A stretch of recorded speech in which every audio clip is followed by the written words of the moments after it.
yang kaosnya banget ya pernikahannya mungkin layak kalau memang kaosnya banget. Tapi kalau tidak ada kasusnya buat apa meneliti pernikahan ini? Karena yang kan cuma data dari pengajian agama, dan itu juga belum jelas apakah pernikahan ini apa kategori pernikahan ini atau memang pernikahan yang mendapatkan dispensasi karena dibolehkan oleh undang-undang. Itu belum jelas ya, itu belum dipertegas. Jadi ada alasan kenapa membahas kasus pernikahan ini di Kabupaten Lamongan karena banyak kasusnya di masyarakat. Ya. Terus kenapa pengurus cabang yang menjadi subjek penelitian? Karena Objek penelitian, subjek penelitian. karena itu Pak, kan awalnya Nahdlatul Ulama, tetapi karena akhirnya diruncingkan lagi ke pengurus cabang Nahdlatul Ulama karena di dalam juga banyak ulama-ulama yang di sekitar Banyumas dari Banyumas itu Pak. Ya kenapa pengurus cabang yang menjadi topik pembahasan itu? Pandangan pengurus cabang, bukan pandangan NU Kabupaten Banyumas.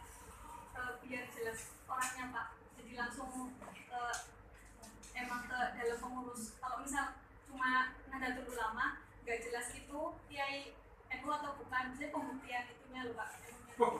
Ada kartu anggota. Tapi kalau Jadi itu sudah yang namanya pandangan NU, kalau misalnya diteliti pandangan NU, ya bukan orang per orang yang menjadi keputusan NU. Misalnya dalam tafsir masail di NU Banyumas bagaimana terkait dengan kasus tentang ini. Itu sudah menjadi keputusan NU Banyumas. Sudah dibahas. Peranggotaan negara Memang perlu ada harus kan NU pembahasan itu masail tentang pernikahan ini. Saya itu pandangan NU.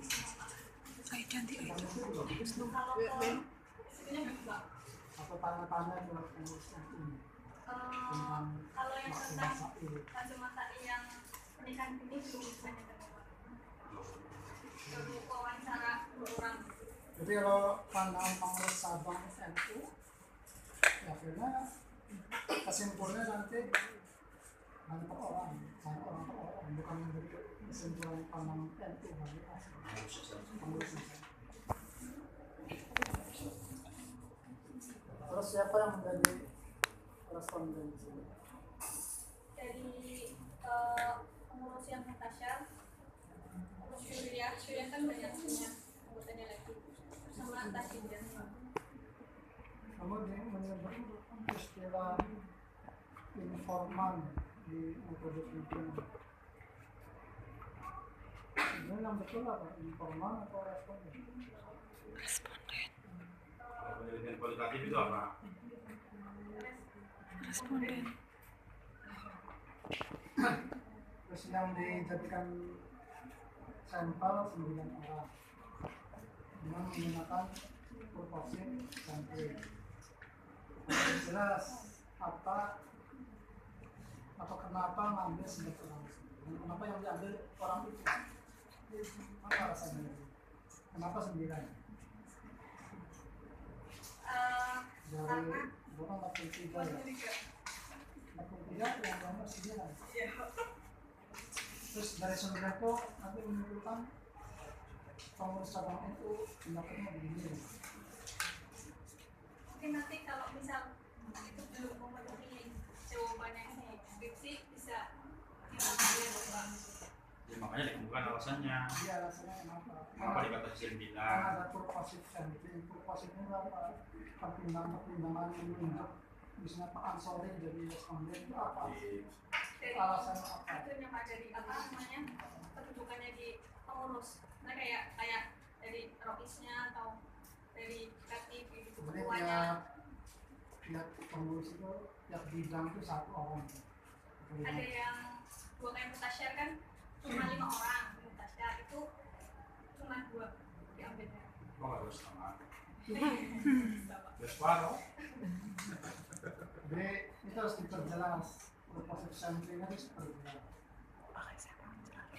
Kemudian harus juga karena ini terkait NU dan Nahdlatul Ulama, Kan maksimal pun biasanya anak sing diganti judulnya Bu. Mulane kan ada narasumber. Narasumber Boleh, itu bukti. tanggapan terkait tema ini dari orang yang ahlinya, katakanlah kiai bicara itu. Kemudian itu harus dijadikan sumber data.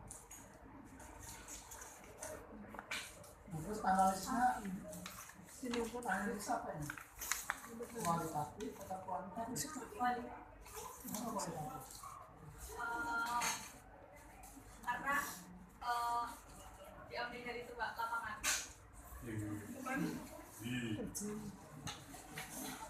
Kalau mengambil sampel-sampel seperti itu, lebih baik kuantitatif. Makanya 9 orang itu kurang. Tapi kalau mau kualitatif sudah bisa, asalkan analisisnya pakai apa? Metodologisnya apa? Dewi itu Yang teorinya Mills. Miles. Apa itu? Yang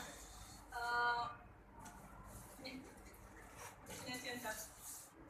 Si analisis buat mengkaji pernikahan dini itu pakai apa? Oh, analisis untuk pernikahan ini.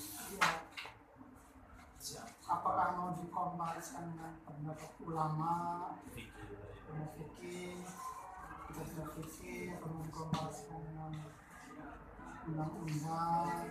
Undang-undang Mbak. Undang-undang nomor 1. Kurang gitu ya. Ya, kurangnya, saya tadi bilang apa nama suasana dan nama sumber pendapat para kiai. Jadi kalau kualitatif harus jelas pendekatan apa, analisa apa. Karena kalau cuma mengajukan data saja, Jadi analisis. tidak ada hasilnya apa.